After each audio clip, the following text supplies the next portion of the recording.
Hi, Danny from the Joshua Tree here. Thanks again for joining us. Today we think about the idea of God delivering judgment.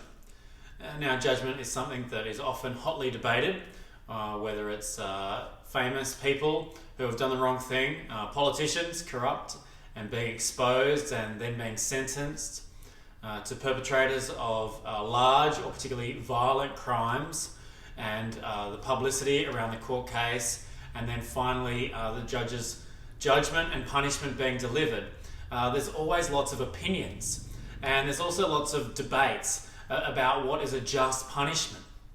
And obviously, the closer we are to the crime, the more we see the hurt or the wrong that has been committed, the more we're personally impacted, then a greater involvement do we have in whether we think a judgment is fair. And often, the closer we are to the harm, the higher we place the significance on there being effective punishment of judgment matching the crime. Or in the book of Joshua, and we've been continuing to see God deliver on his promises. God's promise was for his people to dwell in the land of Canaan. It would be their place where they could worship him, where they could reside, and that he would be moulding and shaping them for lives that were worthy for him to remain in his presence.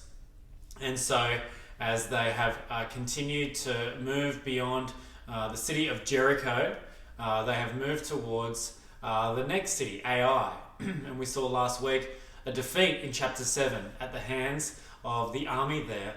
But it was a defeat because there had been hidden sin. And having brought about justice, the perpetrator receiving the punishment for his crime, we read on today from chapter 8, verse 1.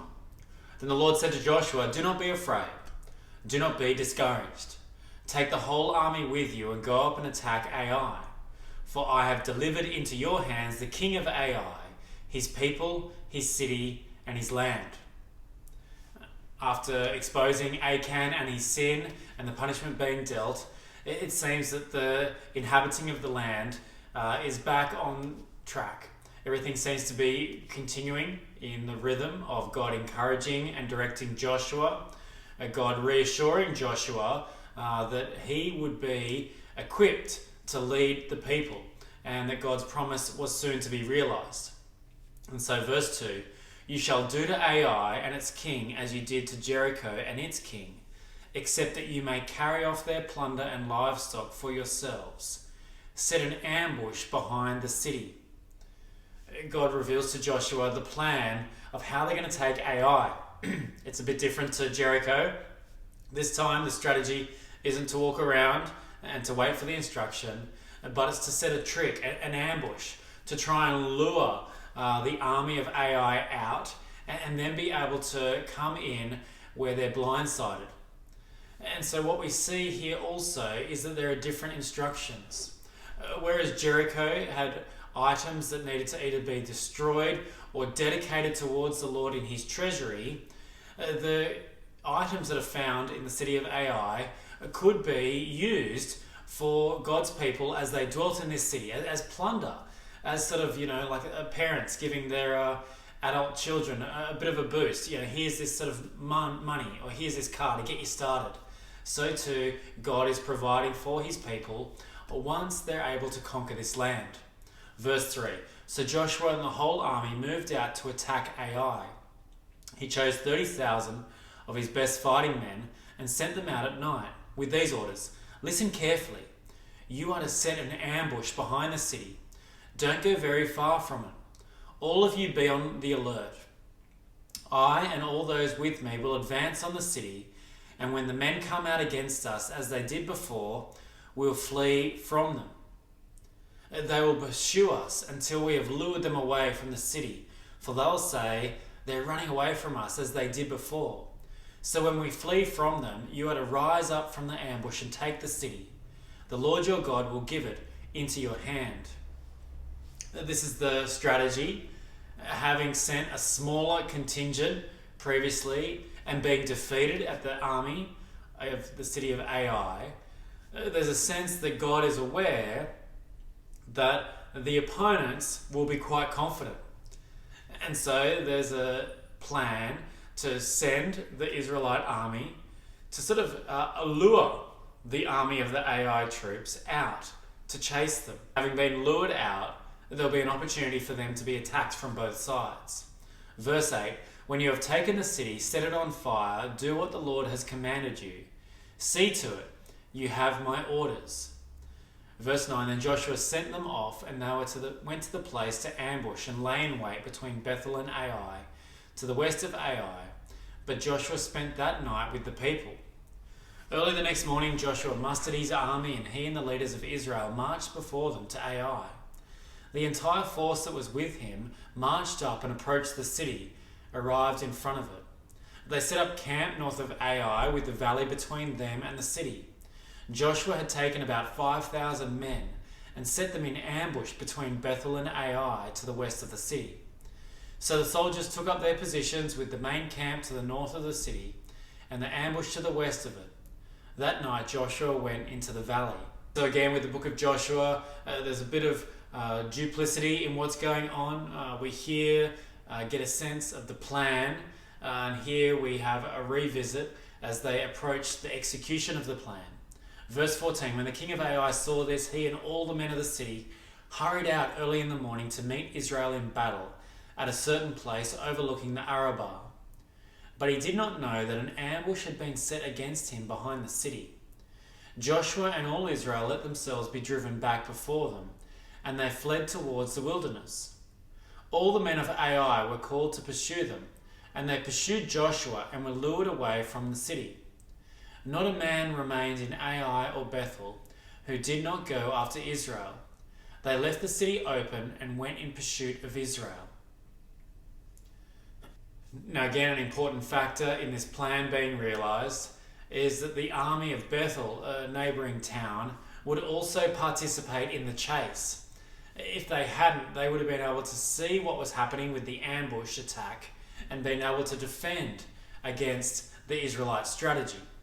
Verse 18, then the Lord said to Joshua, hold out towards Ai the javelin that is in your hand, for into your hand I will deliver the city. So Joshua held out towards the city the javelin that was in his hand. As soon as he did this, the men in the ambush rose quickly from their position and rushed forward. They entered the city and captured it and quickly set it on fire. The men of Ai looked back and saw the smoke of the city rising up into the sky, but they had no chance to escape in any direction. The Israelites who had been fleeing towards the wilderness had turned back against their pursuers. For when Joshua and all Israel saw that the ambush had taken the city and that smoke was going up from it, they turned around and attacked the men of Ai. Those in the ambush also came out of the city against them, so that they were caught in the middle. With Israelites on both sides, Israel cut them down, leaving them neither survivors nor fugitives. We see here that the battle is successful, that the opponents are destroyed. But there's also particular instructions that are needed to be followed in terms of how the king of the city is to be dealt with. Verse 23, but they took the king of Ai alive and brought him to Joshua. When Israel had finished killing all the men of Ai in the fields and in the wilderness where they had chased them, and when every one of them had been put to the sword, all the Israelites returned to Ai and killed those who were in it. 12,000 men and women fell that day, all the people of Ai. For Joshua did not draw back the hand that held out his javelin until he had destroyed all who lived in it. And now, just listening to this, we get a sense of how harsh this judgment is. Is this really the kind of God that we would want a relationship with? Is God able to just justify his own actions? Or what about the people who dwelt in this city of Ai? Did they really deserve this judgment? There are many questions that we obviously ask when we hear such a harsh account. But what we see here is a pattern. And so in chapter 7, we saw a judgment against an Israelite, Achan, as someone who had been disobedient to the instructions he'd given, as someone who had sought to take what was God's and claim it as his own. And so too here, the inhabitants of Ai are destroyed as they seek to protect what they thought was theirs when God laid claim to it. And now here is a very sort of vivid picture without much insight into the character of the city and the residents within it. As opposed to Achan, who we could somehow get a sense of his actions being evaluated and a particular judgment on him as punishment for his crime. Here, the question is whether or not the people of Ai deserve this. Now, there's lots of ancient Near East historical material that gives us an insight into the life and practices of these various societies. But here, we can speculate, but really there's not clarity. The only thing that is clear is that the city of Ai and all of its inhabitants were opposed to God. And God brought judgment on them. And really it is a realization that to reject God, to reject his plans, it means that he is angered. He grieves a resentment to him in this world because he created this world. And so any society that dismisses God and his ways will face God, and God will call them to account, and God will deliver a judgment. In this situation, we get a picture of a harsh and final judgment against the whole inhabitants of Ai. But we also see that it is quite measured and contained. It's not a sense of someone getting overcome with their emotions or going over the top. This is a thought out and measured response, which for some people might actually make it even worse. That God didn't even just get caught up in the moment, but this is God's intent. How can he claim to be a good God if he delivers death and obliteration across thousands of people? Well, God is obviously open to these questions for all of us, and we want to make sure that this event is placed in the context of a wider thing. But let's continue looking at the events before we revisit these questions we might have. But Israel, verse 27, did carry off for themselves the livestock and plunder of this city, as the Lord had instructed Joshua. So we see here some obedience from God's people. The lessons from the mistakes of Achan and the way that he disobeyed God, was unfaithful in the taking of Jericho. And they are recipients of God's blessing. God is wanting them to realize this gift, that his purpose for them is to dwell in this land, that it would be a land that is prosperous for them to flourish. And so God's people being able to dwell in this place was symbolic of God's plans being realized. In verse 28, so Joshua burned Ai and made it a permanent heap of ruins, a desolate place to this day. He impaled the body of the king of Ai on a pole and left it there until evening. At sunset, Joshua ordered them to take the body from the pole and throw it down at the entrance to the city gate, as they raised a large pile of rocks over it, which remains to this day. The legacy of this conquest is that the city is destroyed. The ambush had worked, and so there is no more hope for the people of Ai. What we see here is that God has conquered the opposition. God's people take the plunder, and the leader of the opposition is killed. He is humiliated. And so there's a public sign of God's power against all who oppose him. It's a very public display. It was a humiliating experience for the king. And so this impaling of the king is a disgraceful end for this clear opponent of God. And so then God directs his people towards more symbolism. Verse 30. Then Joshua built on Mount Ebal an altar to the Lord, the God of Israel, as Moses, the servant of the Lord, had commanded the Israelites. He built it according to what is written in the book of the law of Moses, an altar of uncut stones on which no iron tool had been used. On it they offered to the Lord burnt offerings and sacrificed fellowship offerings. Verse 32, there in the presence of the Israelites, Joshua wrote on stones a copy of the law of Moses. All the Israelites with their elders, officials and judges were standing on both sides of the Ark of the Covenant, facing the Levitical priests who carried it. Both the foreigners living among them and the native born were there. Half of the people stood in front of Mount Gerizim and half in front of Mount Ebal, as Moses, the servant of the Lord, had formerly commanded when he gave instructions to bless the people of Israel. God has brought about these altars. Again, it's important that God's people remember. They are to administer these sacrifices, these offerings towards God. It's a reminder that it is a privilege for a holy God to remain in the presence of his people. Verse 34, afterward Joshua read all the words of the law, the blessings and curses, just as it is written in the book of the law.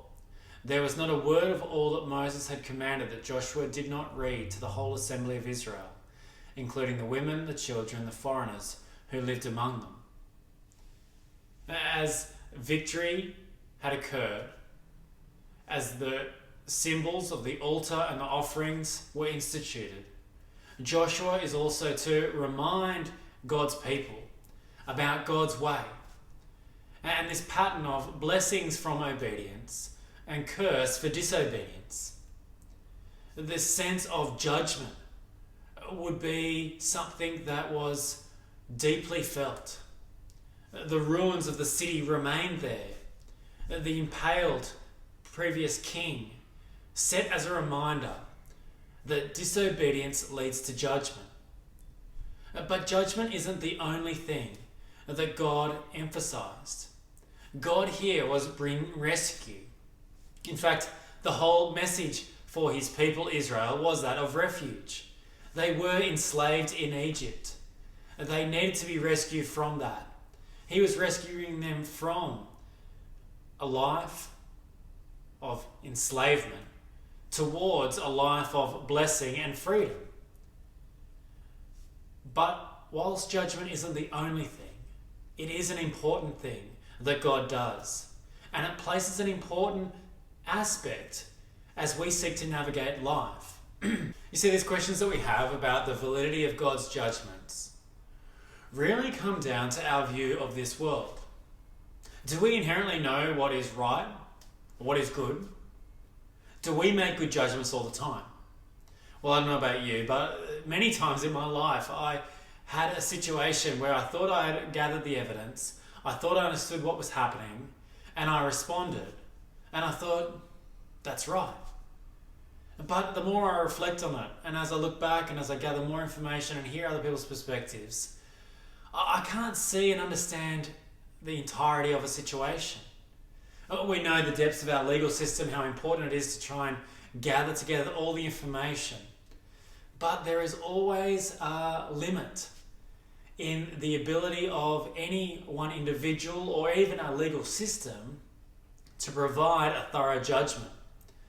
So the questions of God for him to prove to us that his judgments are right and fair are going to be things that we can never fully resolve.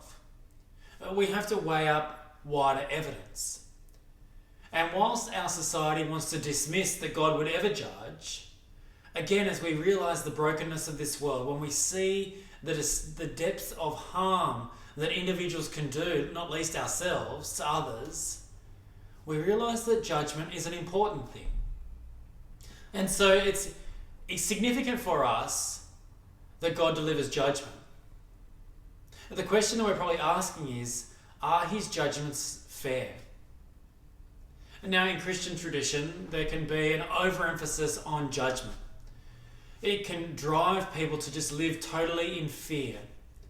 It can seek to motivate behaviour by compulsion of avoiding the final judgment. And perhaps these tendencies come when we see judgment as the only thing that God does. Now, the danger to dismiss judgment altogether needs to be counterbalanced with, I think, the reality that we see that judgment is an important thing that God does. And when we do that, like the people who had been delivered into this land, a land which wasn't their own, as they see the desolation of those who resisted and opposed God, there is a reminder of the risk of being unfaithful and resistant towards God. God is the one person alone as creator and sustainer. And so the reality of judgment is key for us to get a sense of what's important in life. In fact, the Christian message doesn't really make sense if we don't understand or believe that there is any judgment. Because when Jesus comes into the world, he says, I didn't come to judge the world, I come to save the world. Well, the world doesn't need a saviour unless there's a judgment that's coming. And so Jesus spoke frequently about the final day, about his return, this idea of hell, which is the receiving of an eternal judgment from God, a permanent state away from God, a permanent existence of receiving the wrath and distaste of God. He was bringing salvation from that. And so whilst judgment isn't the only thing that God delivers, it's an important thing. And so our response is to live a life that is aware of this risk. That when we realise that judgment is actually something that we will face, that we need saving from, we are humbled. We are also wary to seek to live our life trusting and hoping in the God who not only delivers judgment, but thankfully also offers salvation. There's a great danger for us is to try and take a Christianity that is all about love and doesn't have a place for judgment. True love cannot be demonstrated if harm and hurts and injustices are left. Judgment is a key component of that. Complete judgment. And it's the kind of complete judgment that we see in the picture here of desolation. It's the kind of complete judgment that Jesus describes, this concept of hell. It's the kind of judgment that Jesus himself received as he died on the cross, an innocent man, but a substitute, experiencing the wrath of God himself so that he could offer salvation. Friends, the great hope is not to dismiss judgment, not to deny that God is worthy to deliver judgment, but to realize that the God who delivers judgment is the one who has offered salvation. And so to reflect on the fact that God delivers judgment both brings us great challenge and also great comfort. It's a challenge because each of us will face God's judgment. Each of us will be called to account for how we've lived. There is nothing hidden from God in our thoughts, in our words, in our lives. That is deeply challenging. But the great news is that the God who delivers judgment has experienced judgment for us. And so he offers salvation. And so there is great comfort. Not a fear as to an uncertain outcome, but a great comfort that our deserved judgment has been delivered and that salvation is assured, that we have been rescued. As I'm trying to think about what that looks like in this world, I was reminded driving past the fire station of some of these warnings that go out at various times in the year. Firefighters who are on the front line of seeing some of the most destructive things that can happen in this world. Houses, people, obliterated by fire. They have the job of seeking to rescue, but they also here are taking on the job of warning, of trying to educate people to live, of trying to make wise decisions so that risk and harm can be avoided. Friends, those who know that there is a God who delivers judgment should take certainty that there is rescue, but I think we also should live with this sense of appropriate risk, that we should be open to warning others about particular situations that we might face. This is the role for God's people in this place. Our role is not to administer judgment. Our role is to be witnesses that the God who delivers judgment is also offering salvation. Salvation that is available to overcome the greatest judgment we all face. Friends, God delivers judgment. Be challenged, but be comforted.